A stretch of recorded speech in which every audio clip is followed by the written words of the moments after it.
À l'invité aujourd'hui, Jocelyn Vigeant, qui est directeur technique chez Équipement Polytech. Bonjour, Jocelyn. Bonjour, madame. Bonjour, merci d'être avec nous.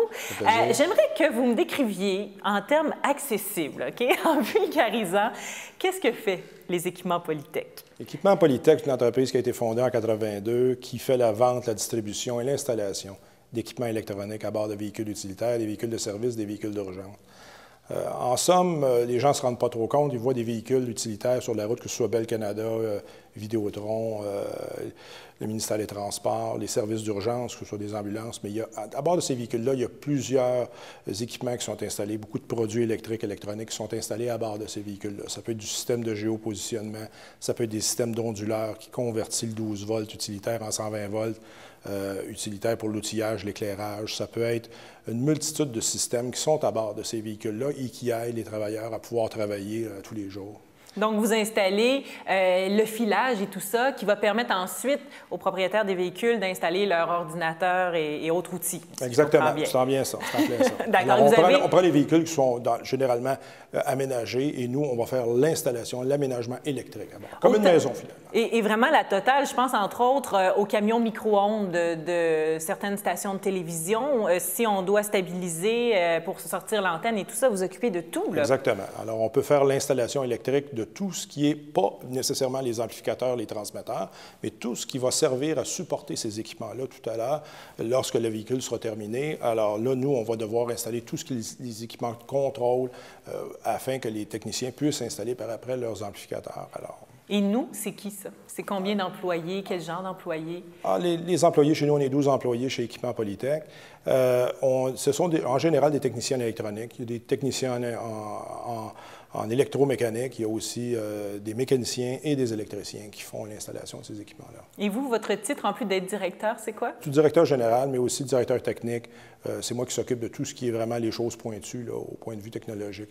Lorsqu'il y a des demandes spécifiques très, très, très particulières de la part de nos clients, c'est moi qui va trouver l'instrument ou l'équipement nécessaire pour être capable de faire l'installation. Vous êtes d'ailleurs le fondateur. Exactement. Je suis le fondateur de l'entreprise. Une belle entreprise québécoise qui est située à Laval. Exactement. Et qui grandit de jour en jour. Là, on parle depuis 3 ans d'un tout nouveau système hybride de distribution d'énergie. Oui.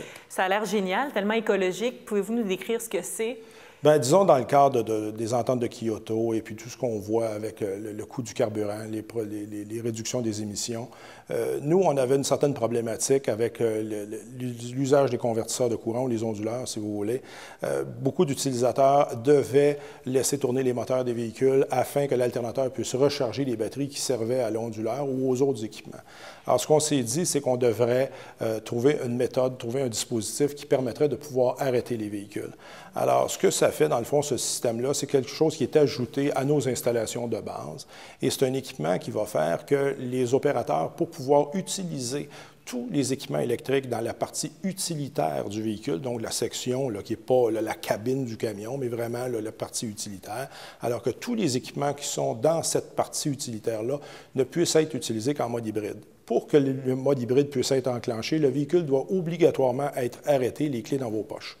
Alors, une fois que vous avez fermé le moteur du véhicule, vous avez retiré les clés de l'ignition, là, à ce moment-là, vous pouvez enclencher le mode hybride et là, les équipements deviennent disponibles. Non pas qu'elles sont fonctionnelles, mais elles deviennent disponibles. Et une fois que ces appareils-là auront utilisé les accumulateurs ou les batteries jusqu'à un certain pourcentage qui a été précalibré dans l'appareil, bien là, à ce moment-là, le véhicule va démarrer automatiquement. Il y a un accélérateur automatique qui va se mettre en opération afin que l'alternateur recharge le maximum possible, le plus rapidement possible, les accumulateurs. Et une fois que ça c'est fait, le moteur arrête tout seul. Donc, tout ça est complètement automatique, totalement pas de souci automatique. pour les utilisateurs? Non, c'est complètement transparent pour l'opérateur. Pour l'opérateur, lui, il ne voit rien. Soudainement, le moteur démarre, l'accélérateur automatique se met en branle et puis, à un moment donné, le véhicule va... C'est vraiment la voie de l'avenir. Est-ce que c'est abordable? Bien, écoutez, pour certains de nos clients ici, comme des clients en câbleau distribution tels que Vidéotron, c'est un système qui se paie à l'intérieur de l'année. Alors, pour eux, ça devient une économie autant d'argent que de carburant, évidemment, des réductions des émissions et autres. Alors, c'est extrêmement important, en fin de compte, de avoir un système qui soit abordable. On parle d'un retour d'investissement assez rapidement, fait, à l'intérieur d'un an ou deux. Et comme on le disait, c'est la solution écologique. Donc, de plus en plus, vous allez miser là-dessus. Avez-vous d'autres projets aussi chez Équipement Polytech? Les prochaines, ce qu'on veut regarder à l'avenir, c'est d'avoir une meilleure qualité d'accumulateur. Actuellement, on travaille encore avec une qualité d'accumulateur qui est pas méchante, c'est quand même relativement bon, mais on voudrait essayer d'accroître encore, si on veut, la vie utile de nos accumulateurs. Mais ce qu'on voulait aussi s'assurer, c'est de ne pas non plus remplir, vous savez, les sites de recyclage de batteries. Ouais. Alors, le système a été conçu, a été créé de façon telle que, justement, on s'assure d'optimiser la façon dont on décharge et on recharge les batteries afin que les batteries durent le plus longtemps possible en termes de vie utile d'années. On pense que dans les années à venir, le coût des accumulateurs va descendre et puis ça va devenir abordable pour nos clients d'utiliser ce type d'accumulateur-là. Là, ça, c'est vraiment le prochain objectif. Bien, on vous le souhaite. Merci beaucoup, Jocelyn Vigeant. Merci beaucoup.